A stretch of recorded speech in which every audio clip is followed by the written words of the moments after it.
স্ত্রী পুতুলের কপালে চুমু খেয়ে অপু হাসি মুখে বলল, 3 দিনের জন্য যাচ্ছি, একদম মন খারাপ করবে না, আমি ফোন দিব। পুতুল কিছুটা মুখ গোমরা করে বলল, এতদিন গিয়ে দূরে থাকবে, তোমার জন্য খারাপ লাগবে না? খারাপ তো লাগবে, কিন্তু কি করব বলো, ব্যবসার কাজে তো দূরে যেতেই হবে, তা না হলে ব্যবসা হবে কিভাবে? ঠিক আছে তাহলে যাও, সাবধানে থেকো। আচ্ছা ঠিক আছে বলে অপু পুতুলের কাছ থেকে বিদায় নিয়ে মেইন দরজা খুলে বের হয়ে গেল। অপু রুম থেকে বের হওয়ার সাথে সাথে পুতুলের মুখে রহস্যময় একটা হাসি ফুটলো। মোবাইলটা কোমর থেকে বের করে ডায়ালে থাকা একটা নাম্বারে কল দিল। মুচকি হেসে বলল, আমার স্বামী বাসা থেকে চলে গেছে, আমি 3 দিনের জন্য ফ্রি আছি, আমাকে কোথায় আসতে হবে বলো। বলেই মুচকি মুচকি হাসতে লাগলো। আমরাও বুঝতে পারলাম পুতুল পরকীয়ায় আসক্ত। কিন্তু ও মা, এ কি? অপু সিঁড়ি দিয়ে নিচে নামতে নামতে মোবাইলটা কানে কাকে যেন বলছে, ডার্লিং অনেক কষ্টে 3টা দিন ম্যানেজ করেছি, এই 3টা দিন একান্তে তোমার সাথে কাটাতে চাই, তুমি রেডি থাকো, আমি এক্ষুনি আসছি। বলেই মুচকি মুচকি হাসতে লাগলো। তার মানে আমরা এটাও বুঝতে পারলাম অপু পরকীয়ায় আসক্ত। তোমাকে ছাড়া আমার একটুও ভালো লাগছে না, তুমি কবে আসবে বলো তো? প্রিয়ার কথা শুনে বাবু মুচকি হাসি দিয়ে বলল, এই তো কয়েকদিনের মধ্যেই চলে আসবো,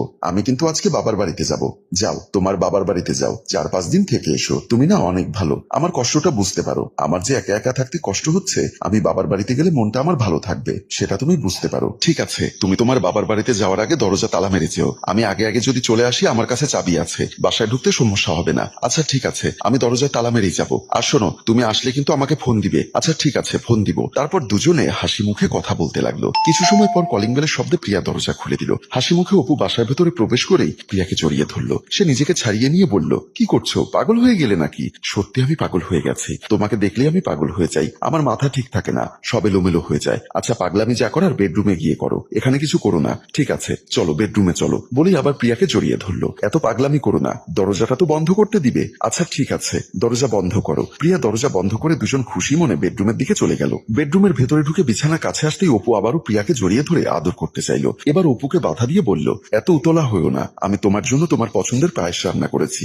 আগে পায়েসটা খাবে, তারপর যা খুশি তাই করবে। পায়েস যেমন মিষ্টি, তোমার ঠোঁটের ছোঁয়াও তেমন মিষ্টি, 2 মিষ্টি এক হলে ডায়াবেটিক্স হয়ে যাবে, তাই একটা মিষ্টি গ্রহণ করতে চাই, দরজাটা বন্ধ করে দাও, আগে ঠোঁট থেকে মিষ্টি মধু খেয়ে তৃষ্ণার্ত বুকের জ্বালা নিবারণ করি। প্রিয়া মুচকি হেসে বলল, পাগল একটা। এমন সময় কলিং বেলের শব্দ ভেসে আসলো। দুজনেই চমকে উঠলো। অপু বলল, এখন আবার কে আসলো? প্রিয়া কিছুটা টেনশনে পড়ে গেল। কাপা কাপা গলায় বলল, এখন তো আমাদের বাসায় কারো আসার কথা না, তাহলে কে আসলো? আচ্ছা আমি গিয়ে দরজা খুলে দেখি। না না, তোমার দরজা খুলতে হবে না, তুমি একটা কাজ করো, তুমি এখানে বসো, আমি গিয়ে দেখি কে এসেছে। বলেই প্রিয়া রুম থেকে বের হয়ে গেল। অপু কিছুটা টেনশনে পড়ে গেল। মেইন দরজার সামনে এসে প্রিয়া আগে দরজা না খুলে জানতে চাইলো কে, কিন্তু কোনো সারা শব্দ নেই। আবারও জানতে চাইলো, আপনি কে? এবারও কোনো সারা শব্দ নেই। এবার প্রিয়া দরজার হোল দিয়ে দরজার বাহিরে তাকাতেই চমকে উঠল। তার মাথায় যেন আকাশ ভেঙে পড়ল। দরজার বাহিরে দাঁড়িয়ে আছে তার স্বামী বাবু। প্রিয়া মনে মনে ভীষণ ঘাবড়ে গেল। ভয়ে যেন তার হার্টবিট কাজ করছে না। মনে মনে বলল, কিছু সময় আগে বাবুর সাথে কথা হলো, ও তখন চট্টগ্রাম ছিল, তাহলে এত তাড়াতাড়ি কিভাবে চলে আসলো? আবারও কলিং বেল বেজে উঠলো। প্রিয়া কি করবে অস্থির হয়ে উঠলো,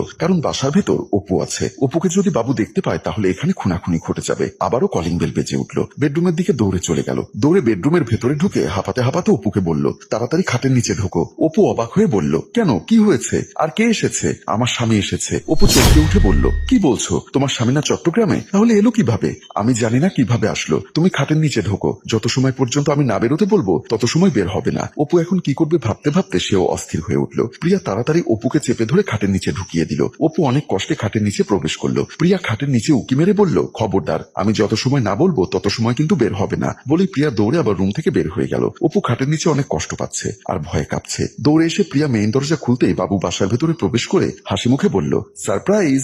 প্রিয়া কি বলবে কিছুই বুঝতে পারছে না, হা করে বাবুর দিকে তাকিয়ে আছে। বাবু বলল, কি হয়েছে, তুমি আমাকে দেখে মনে হয় অবাক হলে? প্রিয়া কাপা কাপা গলায় বলল, আরে না, সারপ্রাইজ হয়েছি, তুমি এভাবে হঠাৎ করে আসবে সেটা তো বুঝতে পারিনি, তাই একটু অবাক হয়েছি। চলো বেডরুমে চলো। না না, বেডরুমে যাওয়া যাবে না, আমি এখন বাবার বাড়িতে যাব। বাবু একটা রহস্যময় হাসি দিয়ে মনে মনে কি যেন ভাবলো, তারপর বলল, হ্যাঁ আমি তো ভুলেই গেছিলাম, তুমি তো তোমার বাবার বাড়িতে যাবে। বাবার বাড়ি যাবার কথা বলেও প্রিয়া যেন বিপদে পড়ে গেল। বেডরুমের খাটের নিচে অপু, এদিকে স্বামী চলে এসেছে। এখন প্রিয়া কি করবে ভাবতেই অস্থির হয়ে উঠল। কি হয়েছে, তুমি ঘামছো কেন?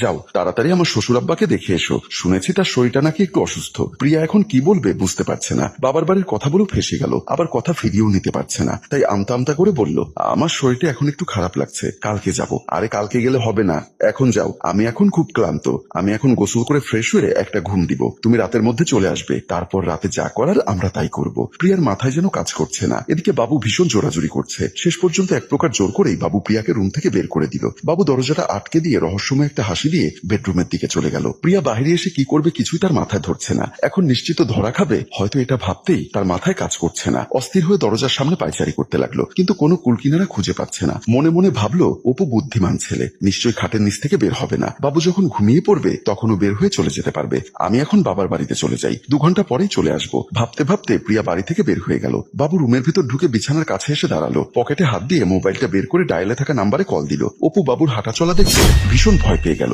টেনশনের মধ্যে কি করবে ভেবে কুলকিনারা পাচ্ছে না। কল রিসিভ করার সাথে সাথে বাবু মুচকি হাসি দিয়ে বলল, বাসা একদম ফাঁকা, তাড়াতাড়ি চলে এসো। বলেই কলটা কেটে দিয়ে রহস্যময় একটা হাসি দিল। ওদিকে খাটের নিচে অপু খুব কষ্টের উপর ধরা খাওয়ার ভয়ে কলিজা শুকিয়ে যেন কাঠ হয়ে গেল। বাবু বেডরুম থেকে আবার বের হয়ে গেল। অপু এখন কি করবে, কিভাবে এই বাসা থেকে বের হবে কিছুই বুঝতে পারছে না। খাটের নিচ থেকে রুমের বাহিরের দিকে উকি মেরে দেখার চেষ্টা করলো, কিন্তু প্রিয়াকে কোথাও দেখতে পাচ্ছে না। প্রিয়ার সারা শব্দ না পেয়ে অপু টেনশনে পড়ে গেল। কিছু সময় পর কলিং বেলের শব্দে বাবু দরজা খুলে দিল। খাটের নিচে থাকা অপু চমকে উঠলো। কলিং বেলের শব্দে মনে মনে বলল, এ বাসায় কি হচ্ছে, আবার কে আসলো? এ কি? অপুর স্ত্রী পুতুল হাসতে হাসতে বাবুর বাসার ভেতরে প্রবেশ করলো। দুজন দুজনার দিকে তাকিয়ে মুচকি মুচকি হাসছে। তাহলে কি তারাও প্রিয়ায় আসক্ত? পুতুল বলল, আমার বান্ধবী প্রিয়া কোথায়? ও কি ওর বাবার বাড়িতে গেছে? আরে হ্যাঁ গেছে। পুতুল হাসতে হাসতে বলল, তাহলে এতদিন পর তুমি আমাকে আর আমি তোমাকে একান্তভাবে কাছে পাবো। আমার ভাবতেই যে কি খুশি লাগছে।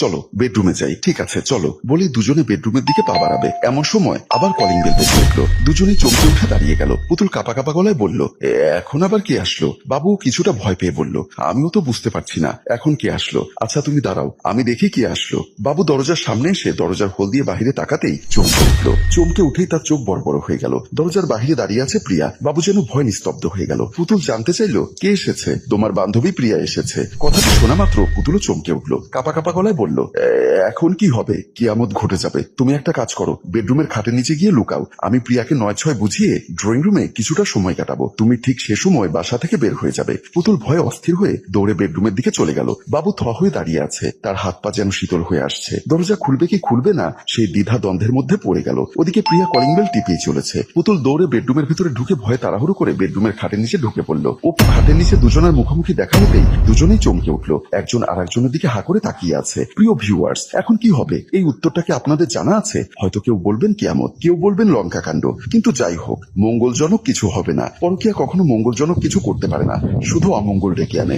এরপরে কি ঘটবে এই ঘটনা নিয়ে আসছে দ্বিতীয় পর্বে। সে পর্যন্ত আমাদের সাথেই থাকুন। গল্পটি ভালো লাগলে লাইক কমেন্ট ও শেয়ার করুন। গল্পটির রচনায় ফেরদৌস অপু, পরিচালনায় মোশাররফ হোসেন মৃদুল, চিত্রগ্রহণ ইফতি হুসাইন, সম্পাদনায় আলমগীর। ধন্যবাদ।